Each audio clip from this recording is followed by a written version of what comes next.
Hey everyone, this is Frida Lakaraja Raven. I'm here with my recap and review of the Gilded Age season number 3, episode number 6, which is titled If You Want to Cook an Omelette. And yeah, this was a very eventful episode with Berta making her way to England to help Gladys out. And then there was this entire situation between Larry and Marion. And then we also had this entire situation between Oscar and John, which we'll get to. But before we get to that, news has been announced that the show has been renewed for a 4th season, and I'm so happy about it because I was kind of worried about its future. But no, it looks like it's been doing quite well when it comes to ratings, with I think episode number 5 being the highest rated episode yet, which, wow. This is quite, this isn't heard of. It's quite unheard of. Oh, English. Yeah, it's quite unheard of when it comes to shows actually gaining an increase in viewership, especially 3 seasons in. But hey, that's Gilded Age for you. I'm so happy that more people are discovering it as we go. And I hope that the season number 4 is viewed by even more people. So coming back, we have Berta reaching Gladys's estate, and yeah, she immediately realizes that Lady Sarah, she will need to be pulled down a couple of pegs. And then we see that more rumors about the Russell family are still being spread in the newspaper, and everybody's trying to figure out who the spy is. And the good thing about is that the chef doesn't really have to be cooking anything for the family anymore because no one's here. Because George decided to go and live in the gentleman's club. Larry is away, Gladys is away, Berta is away. So this time he's only cooking for the staff. Which, yeah, Berta and Gladys have this conversation when it comes to what's Hector's role in all of this is, and Gladys is like, no, he really doesn't say anything. He stays quiet. He's not the confrontational type. Even if he wants to say something, I haven't seen him say much, and even if he tries, Lady Sarah shoots him down in a way.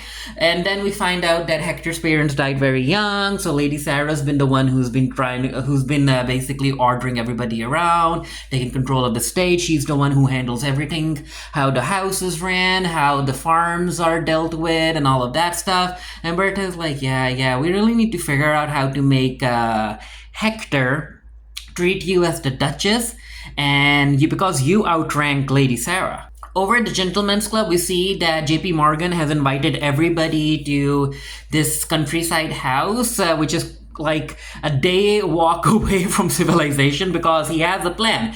It's about the railroads, and he wants everybody to basically come to a decision about the railroads, and this is where they'll be coming to a decision.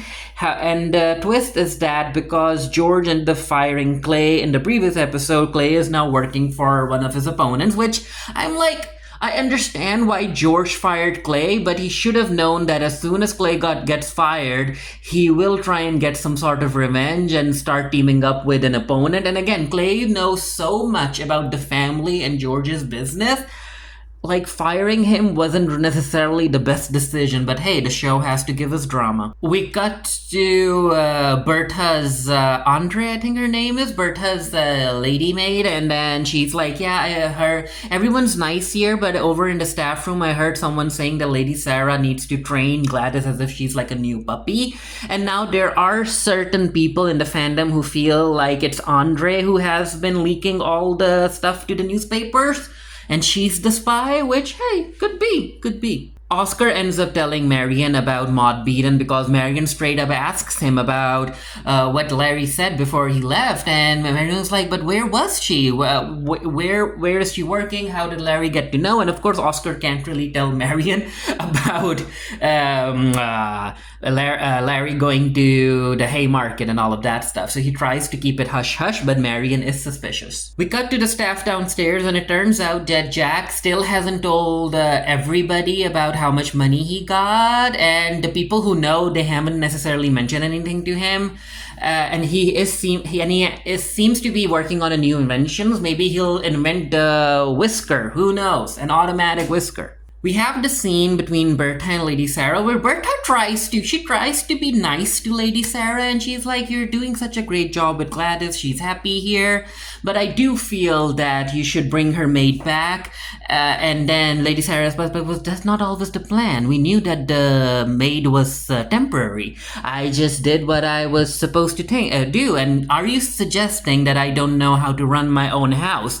And again, before Berta can say anything, Hector tries to defuse the situation because, again, as Gladys said, Hector isn't a confrontational type. He doesn't want to cause any more drama. Oscar ends up talking to Maud Beaton, and this is where we get to hear Maud Beaton's story about how Croton used her to get to Oscar's money and other people's money as well, and then he basically left her with nothing, so she's stuck here, and apparently her dad lost her at the age of 12 because of after losing a card game. And I'm like, oh, so Maud Beaton's been through a lot. And of course Oscar is angry at her, but he also feels pity and empathy for her, which, okay, Oscar's a nice bloke. This is a scene where JP Morgan ends up telling everybody his plan about the Illinois Central railway station and everything, and he's like, you know what, before we leave here, I need at least one of you to have 51% share of the railroad so this business venture can move forward, and you guys need to make that decision. And of course George wants to be the one with all of that share, but he can't have that share unless he gets Merrick to sell to him. Again, we get another scene about Agnes being curious about how much money John made, how long John is gonna stay the footman, and all of that stuff. And she directly asks Bannister, and Bannister lies. He's like, I don't know. Marion congratulates Jack on his venture with Larry, and again, she asks him about the night he went with Larry to Delmonico's or something.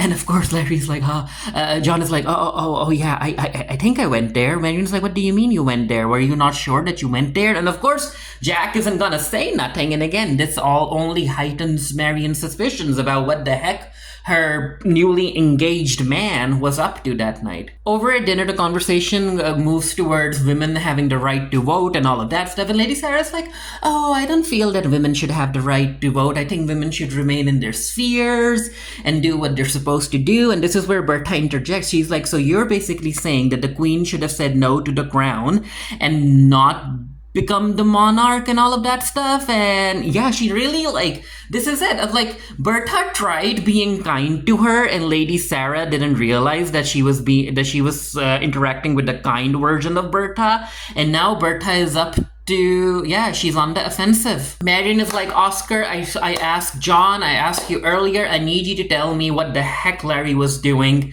that night. Where did you guys go? And Oscar basically tells her that, yeah, he knew about Maud Beaton because Maud Beaton has been working as a woman at a house of ill repute.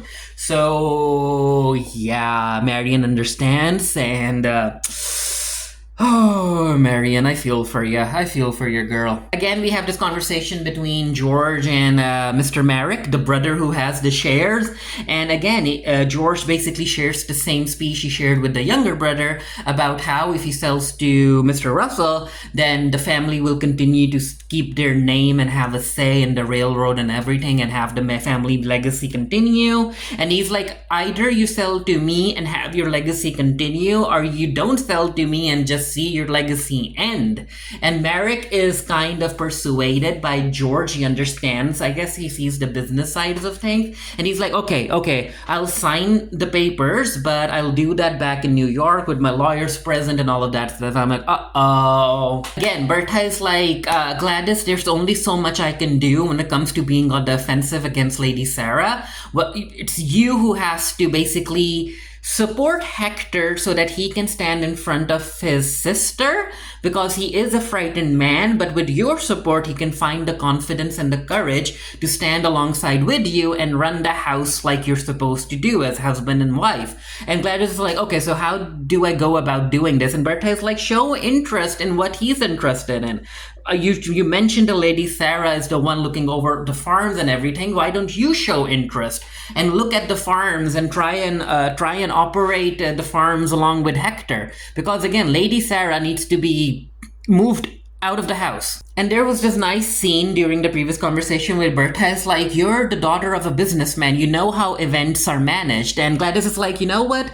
If I've ever learned anything about managing events, it came from you, Mom. I was like, oh, that's nice. Peggy is back after her interview and with Francis, and yeah, that was a very riveting interview. And Peggy is very interested in inviting her to get to talk to the other women here and continue the fight to make the government give the women the right to vote and all of that stuff. And then Marion mentions that she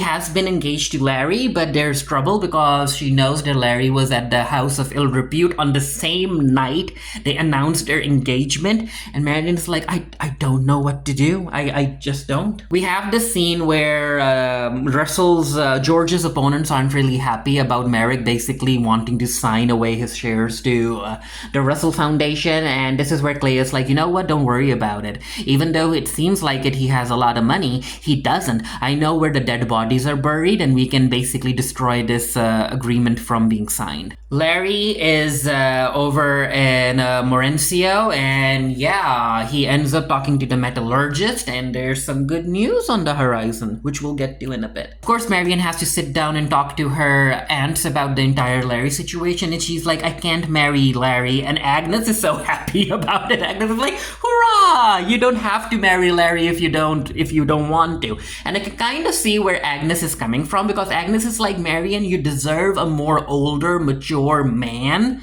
or a husband who can give you a nice, decent life compared to this young, sprightly Mr. Larry. Which I understand where Agnes is coming from. But then Marion is like, yeah, he was in the house at a house of ill repute. And Oscar is like, but we don't know what happened there, Marion. I can't be sure that he did something. He was just there. But I think the matter of the fact is that Larry outright lied to Marion about where he was gonna be when it came to meeting his friend. So I can see where Marion is coming from. And again, you have to realize the situation from her perspective because of what happened with Mr. Rakes. So yeah, of course she's like, she is overreacting in a way, but it's also kind of valid. So it turns out that the mines that George thought were useless, well, apparently there's a lot of copper in there. It's just that the people who own the mines right now didn't know the right spots to mine in. But yeah, apparently it's like tons of copper, and that can prove to be very, very beneficial to Russell. And I'm like, okay, Clay and Russell's opponents, they might want to stop the Merrick's agreement from going through the railway situation. But if George can get a lot of money out of these copper mines, he kind of doesn't need anyone else, you know? He can continue on with his venture. And yeah, so I guess Larry will be coming back home soon with some good news, and also be facing some bad news when it comes to his engagement. It's the next morning, and Hector comes in to talk to Gladys, and Gladys is like, oh, Hector, I would like to go around with you, meet the farmers, see the farmlands. And again, I'm not saying that I want to take over everything, it's too soon for that, but I would still like to learn. And Hector likes that because Hector is like, as men, and even as people, you want your significant other to show interest in what you are interested in, right? Even if it's not 100%, at least a little bit of interest. And Lady Sarah walks in and she's like, what the heck is happening? Did you put your daughter up to that, Berta? And Gladys is like, no, it's my idea. And Hector is like, this is a wonderful idea. And of course, Hector and Gladys go to look at the farms and everything. And I'm like, okay, good for you, Gladys, good for you. Agnes, because she's still curious about how much money John made from this invention, she's thinking like $2,000 or $3,000, and she basically asks Armstrong about it, and then she's like, Armstrong, I need you to tell me. And Armstrong's like, but everybody else knows it. And she's like, well, I asked Bannister and he didn't tell me. And Armstrong, well, I guess he was lying. And then Armstrong tells Agnes that Jack has been paid $300,000. And Agnes is like, what the heck? And she's like, Ada, come on in. And Ada is like, what the heck happened, Agnes? And this is where Agnes is like, you do know that our footman has $300,000 to his name. He can buy us out whenever he wants. And it's just not nice, basically. It just doesn't make sense for him to continue working under our roof in this house as a footman. It is disturbing the peace of the other staff. And he's basically like, according to Agnes, it feels like Jack is cosplaying as a worker, as a footman, as a poor person, basically. Everybody is back in New York, and of course, more news about the Russell Industries has been published in the newspaper. And George is like, yep, I know that this is Clay's doing. He is trying to play me. He's trying to make our stock market shares plummet, but we have to stabilize it. And his new secretary is like, well, how can we? We don't have enough money. And George is like, no, figure something out. I'll get the money, and I'm gonna do something about Clay. And in a scene that I was not expecting at all, Ada decides to go back to talk to the medium. And I was like, did we not drop this storyline? But apparently not. But yeah, she's like, I still have so many questions when it comes to what I should be doing in life. I would like to ask Luke about these questions. And the medium is like, yeah, Luke is here. Ask away. And then she asks about the Jack situation. And the medium is like, yeah, just follow your heart. It's one of the verses from the Bible and all of that stuff. And this is where she lets mention that Luke has said something to Ada in Italian, and Ada's like, but Luke didn't know Italian. He wasn't Italian. And the medium is like, well, that's hard to believe for someone named Luca Forte. And Ada's like, oh no. Because if you remember back in episode number 1, there was a misprint in the Times when it came to Luke's name. They wrote Luca Forte instead of Luke Forte. And of course, the medium had read his name in the news and had asked around, and the other information was just Ada handing the information to her. And yeah, this is where Ada realizes that all of this is a scam. And again, I just want the storyline dropped. Peggy ends up talking to Dr. Kirkland, who pays her a visit at her home, and she mentions the Francis situation and how she would like to gather some women around to listen to Francis's points about the right to having the right to vote and all of that stuff. And Kirkland is like, well, can I come? And Peggy's like, yeah, it's not like exclusive to just women. You can come. And then Kirkland brings up how he would like his mother to attend as well. And Peggy is like, I don't think your mother's is the target demo for this, but okay. And then of course Peggy has to tell Kirkland the truth about Mr. Fortune and how there were things happening between the two. And Kirkland is like very, very, very understanding of the entire situation, which, hey, props to him. And I hope that this thing continues for Peggy. She deserves happiness. Ada comes back home, of course, crying because of the Luke's situation. And Agnes, being the older sister here, very understanding. And she's like, Ada, Luke will always be in your heart. He will always be around you because, again, you loved him. There's never going to be a moment where you won't feel his presence. So just find strength in that. And in the dinners the next day, Gladys had to step up, and this is where it happens. So basically, Gladys is talking about the farm situation and how she visited the farms with Hector, and Lady Sarah isn't a fan of all of that discussion because, again, she feels that Gladys is taking her place, which is like, but she does outrank you, you know, Lady Sarah. You're kind of like spreading out your position in a way that doesn't necessarily work here. And yeah, Lady Sarah just stands up and she's like, okay, ladies, let's go. And this is where Gladys is like, Lady Sarah, are you quite well? And Lady Sarah's like, what? She's like, oh, I thought that you were not feeling well, considering that you stood up without waiting for me. And everybody is like, oh. Because again, all of the women have to remain seated until it's time for Gladys to stand up. And yeah, Lady Sarah sits down and... Yeah, Gladys, touche, Gladys, you played well. And I'm here for Gladys. Again, as Bertha told George, Gladys is a smart woman. She knows how to have her voice listened to. And again, even if she doesn't 100% fall in love with Hector, as long as it's like 60-70% love and respect and mutual understanding, she'll be fine, especially considering those days.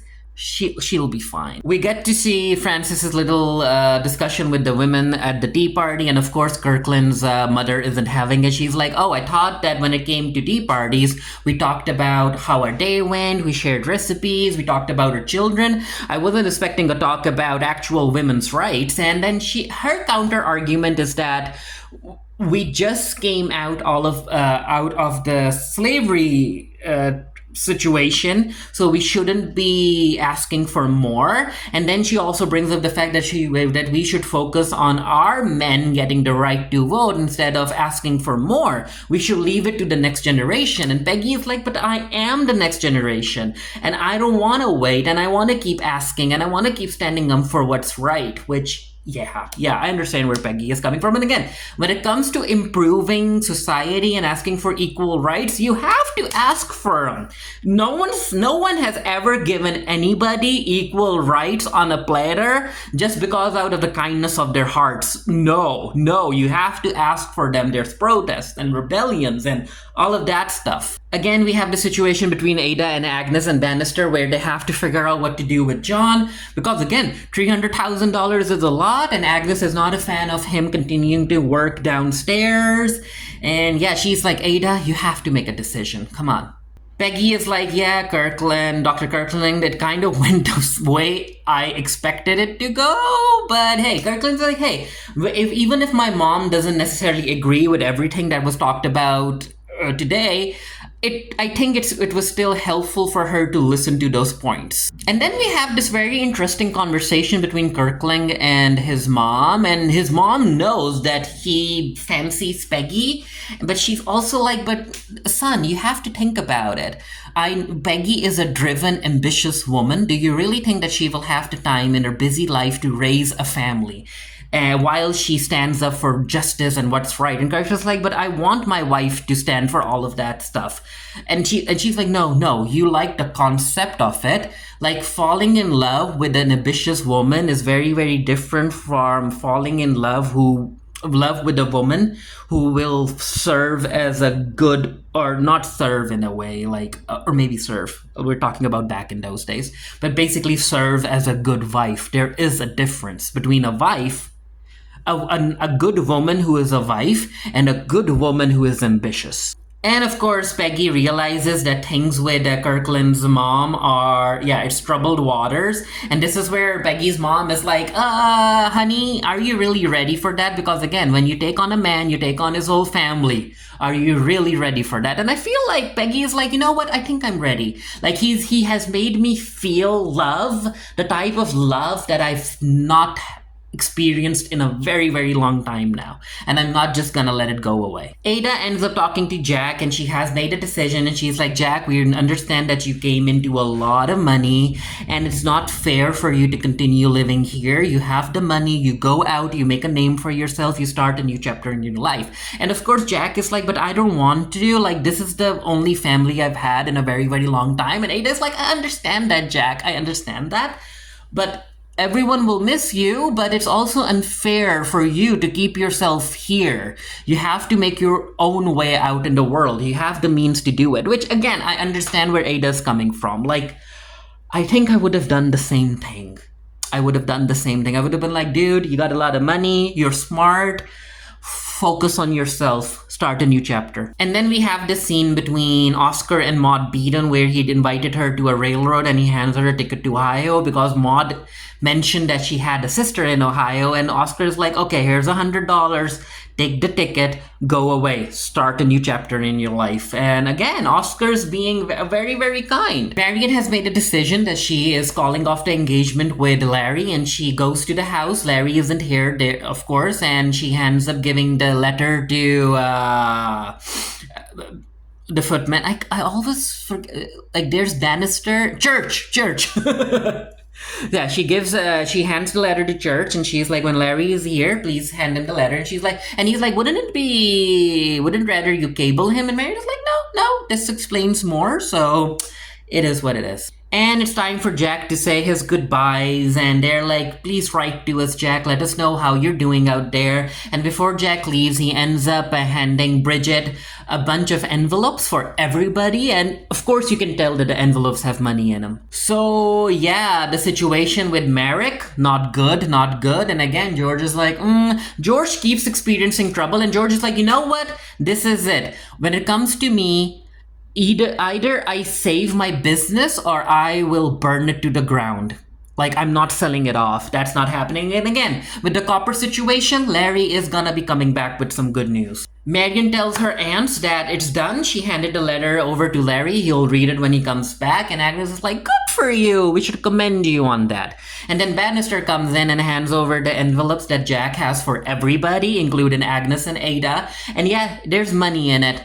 And they're like, wow, he gave us money. And of course, Bannister is like, ooh, if they got money, that means that we also got money. So he's very excited when he comes down and asks everybody to open their envelope. Even Mrs. Armstrong gets money because Jack's a kind dude. And I think it's like 10 or 20 times more than everybody invested in him. It's time for Bertha to go back home, and she wants to have a word with Hector before she leaves. And again, she notices... again, her name. Whatever. She notices her lady's maid standing there, and again, she's like, what is it? And again, she's like, oh, the carriage is here. And she's like, okay, I'll be there with you. And again, the fandom saying that she's the spy. This moment leads some support to the theory. Yeah, before Bertha leaves, she tells Hector that, hey, treat Gladys with kindness. She has a good heart. She has a good mind. She is ready to support you, even if it means standing against your Lady Sarah. So, yeah, be kind to her. Again, there's conversation about more rumors happening in the newspaper. And again, the staff wanted to find the spy before Bertha returned, but... again, as of this point, they just don't know. They just don't know who it is. Before leaving, Bertha is like, I'm so proud of the woman you have become, Gladys. And again, it's the same thing that she told George, that their daughter is smart. She knows how to handle herself. And the episode comes to a close with a conversation between Oscar and John, where Oscar tells John about the situation with Maud Beaton and how he ended up giving her a ticket to go to Ohio to start a new life. And even if she doesn't, hey, at least she's out of here, and if she does start a new chapter in her life, it's all thanks to Oscar. And John is very happy that Oscar is doing well with the new investors, and John is ready to invest more and even bring in more clients. Before the two part ways, Oscar thanks John, and he's like, you really are my savior. I thank you from the bottom of my heart. And of course, back in the day, these two can't really kiss in public, but you know that Oscar wanted to kiss John right there. And the episode ends with John Adams being hit by a horse carriage in front of Oscar, and I think he's dead. I really think that he's dead, because according to the promotional material and what the showrunner has said, now that John is dead, grief hits Oscar very, very, very heavily, and all of these emotions are gonna start coming out. And I think that we're gonna get a scene where Oscar is gonna tell Marion the truth about how he feels for John. And I think his feelings for John, and now that John is dead, might make Marion reevaluate her feelings for Larry in a way, and maybe forgive him for what he did, or at least be willing to listen to him when he returns. But yeah, I think that's happening. Now, as far as John dying is concerned, of course, a lot of people in the fandom are basically saying that the show, unfortunately, followed the very tired trope of bury your gays, especially for emotional content. And yeah, I was not a fan of that at all. I feel like the entire thing that's set up for Oscar in the upcoming episodes about his feelings coming out, I think that all of that could have still been achieved if John was in a state where it wasn't sure whether he would live or not, like he was comatose or he was gravely injured or something. Like the showrunner didn't necessarily have to kill John in front of Oscar. And yeah. And also, I think it's kind of what we have seen Thomas go through over in Downton Abbey, because Thomas went through a lot, and now Oscar has been going through a lot, and I'm like, why? Why would this single show in the year 2025 not only give us the bury your gays trope, but also basically use up the depressed gay homosexual trope, like, or the sad gay trope? Like, why? Like, gays are not supposed to be happy. It's just misery upon misery upon misery. Like, why? But I might write more about this in an article where I talk about the show being renewed for a fourth season. I'm not sure. But yeah, I'm like, again, I feel like there was no reason for them to kill off John. He could have still been gravely injured, and we still would have had the same outcome concerning Oscar's character. But hey, again, this is where we have ended, with a character being killed because of a horse carriage. But yeah, let me know what you thought of the episode down in the comment section below. And until next time, stay happy, stay safe, stay blessed. See you guys later.